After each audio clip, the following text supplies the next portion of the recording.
Hi everyone, hi 100 female entrepreneurs. My name is Meridith Mobley. I'm the lead consultant and owner of Thought Bubble Communications. Now with my 10 years of experience in public relations, I'm going to give you 3 tips to generating some buzz for your brand.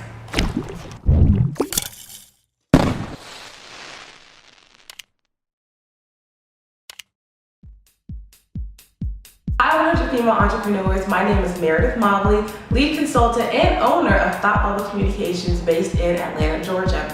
So I've been in public relations now for a little over 10 years, both on the corporate communication side, agency side, and now as an entrepreneur for the past almost 4 years. And I've got 3 tips I really want to share with you that I think that you can nail to generate some buzz for your brand without having to exhaust your budget. So the first tip that I have for you, make sure you know your story, and most importantly, make sure you can be able to tell your story. So this might require a little soul searching, but you really got to figure out what you're about and what your brand is all about. At the end of the day, as a business, people relate to people, and people do business with people.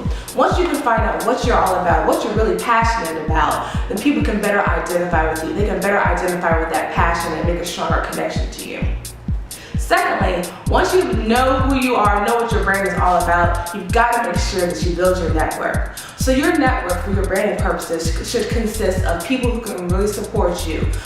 Let's focus on the media this time. So you want to make sure that you're reaching out to publications and bloggers, different broadcast and print journalists that can really support your cause, that your cause or your business is going to resonate with their outlet or with their publications. So you want to make sure that you're reaching out to magazines or reporters that you probably read, that you probably watch on TV, because that's going to be who you're really going to connect with.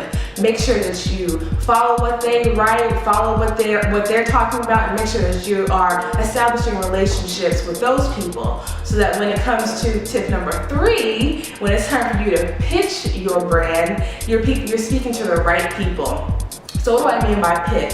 Well, it's basically, we all have an elevator pitch. You want to make sure that they know who you are and what you represent. So once you've mastered tip number 1 and mastered tip number 2, you are ready to go with tip number 3. So you definitely want to make sure that when you do pitch yourself for a publication or to a reporter, that what you're pitching is timely. So let's say that you make Easter baskets, or you make gift baskets. Well, we just had a holiday. That would have been a great time to pitch your business. If you're making baskets that are geared towards holidays or geared towards special events, you definitely want to reach out to these publications, parenting magazines or craft magazines that really focus on what you're doing.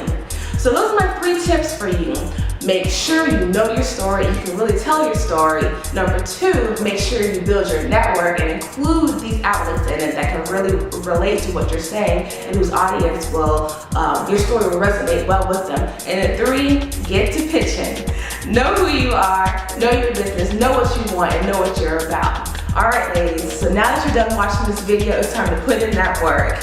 Grab your notepad and grab your pen and really start thinking, who are you? What is your brand all about? Write down the top 3 things that come to mind.